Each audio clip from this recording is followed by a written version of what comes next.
So Harvard just FOMO'd into Bitcoin to the tune of $500 million. Now, as this is happening for your cycle maximalist, weak hands, they've all capitulated at record levels. So what the hell does this all mean for 2026? I wanted to take a time to just talk to you about this, you guys, as we head into next year, because things are about to get crazy. Make sure to smash the like, share the stream out with everyone that's out there in the interwebs for your good old crypto content. Now, what I want to talk about first is the massive amount of capitulations that just happened over the course of the last few weeks. While this is happening, the big dogs are stacking massive bags of Bitcoin and Ethereum, and now today BlackRock's rolled out their staked Ethereum ETFs. Now we've seen the ESG green light roll across institutions, and now they are able to stack into holding Bitcoin primarily.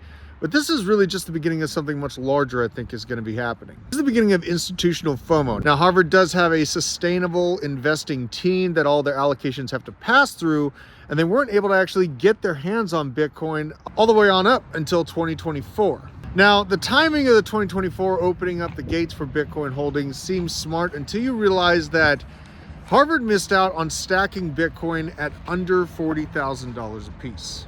Now, right before that, BlackRock had opened up the gates for a spot ETF in 2023. Now, BlackRock, always in the background, in my opinion, was bullish on Bitcoin, even back to 2021. But the ESG movement against Bitcoin, saying that it was not good for the environment, actually forced a massive battle to happen between the United States. About 20 states took aim at BlackRock for investing their state funds into ESG initiatives, which are counterintuitive to their production and their economy. So they said, hey, you can't use our own money to invest in our own demise. And that's when we saw BlackRock capitulate and open up the Bitcoin ETFs in 2023. Now that this idiotic ESG initiative is gone and the psyop of environmental sustainability is waning, the adults are back in the room. And yes, BlackRock has just opened the door to a staked Ethereum ETF. Meanwhile, their Bitcoin spot ETFs are hitting record levels of holding. The adults are buying Bitcoin while the short-term holders and the weak hands are capitulating Bitcoin at a record level heading into next year. This is the ultimate combination for a max pain being up only into the year. I'm getting ready for it. I know that there's a lot of conversation that things are going to be horrible, but if the United States does not inject liquidity at record levels, we are going to see thousands of banks go under. We're going to see an economy basically hit stagflation and a $120 trillion industry of single-family housing become seized up.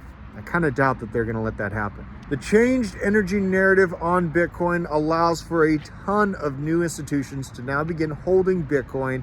And even an idiot can understand that Bitcoin's buying power and the protection of Bitcoin as sound value, everything is going to zero against Bitcoin.